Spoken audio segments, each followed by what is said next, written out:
Une vue d'Abidjan. 1960, les couleurs de l'indépendance bien vivent dans le petit Paris, la commune du Plateau. Et de l'autre côté du pont de Gaulle, Treichville.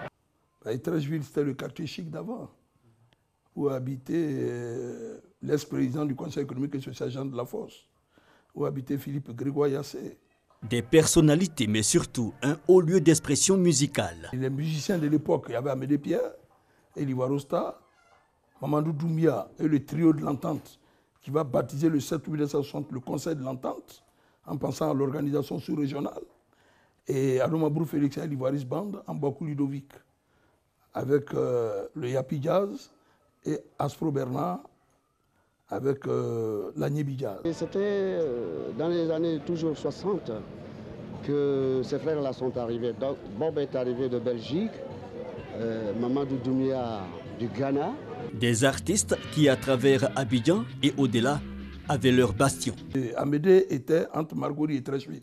Il avait acheté sa maison au groupement foncier de Marcory, mais comme il répétait au désert, il a commencé au cotonnier bar d'Abobo avant de venir au désert. Donc Treichville, c'était son site. Seulement, il n'y avait pas trop Yopougon et tout ça. Donc Mamadou Doumbia était à Djamé, vers le cinéma Liberté. Et Anouma Brou Félix était plus du côté de son village. Et de temps en temps, il venait à Abidjan. Voilà, Nyebi Jazz, c'était à Djamé et en Bakou Ludovic. Donc, chacun avait son QG. Et Fast Clark, lui, il était au quartier latin à Treichville, avec son jazz club, qui va aller après à Djamé. Amédée Pierre, artiste à voix, mais aussi Yapirini. Mais surtout Mamadou Doumbia et Bakou Ludovic, spécialistes de la fameuse guitare hawaïenne, tenaient l'affiche.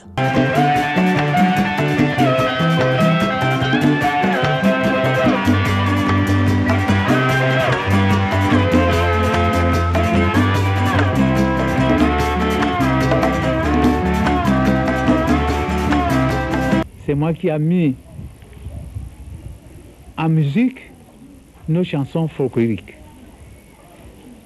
C'est pourquoi j'ai baptisé mon orchestre Yapi Jazz.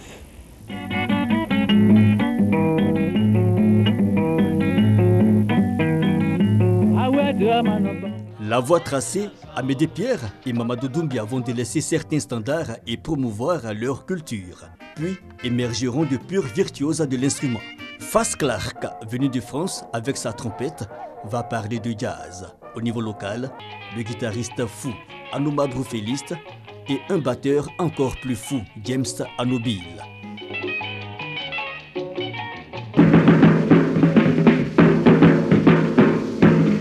Et plusieurs années après la période dorée, interrogation déjà sur l'héritage musical, Amédée Pierre Naounou présentant sur les antennes nationales son fief, l'oasis du désert, et Mamadou Doumbia s'interrogeant sur l'avenir. Des icônes aujourd'hui disparues. 2017, Michel, tout jeune mélomane à l'époque, peu de sa fenêtre observer les ruines de l'Aïtassi, lieu mythique de l'ambiance culturelle à Treichville. C'est vraiment dommage. Un jour, les gens sont venus, on dit à un opérateur économique qui aurait pris, acheté où, donc il a cassé tout. Sinon, le bâtiment était fonctionnel. Non loin, sur le boulevard Giscard d'Estaing, le fameux oasis du désert d'Amédée Pierre, aujourd'hui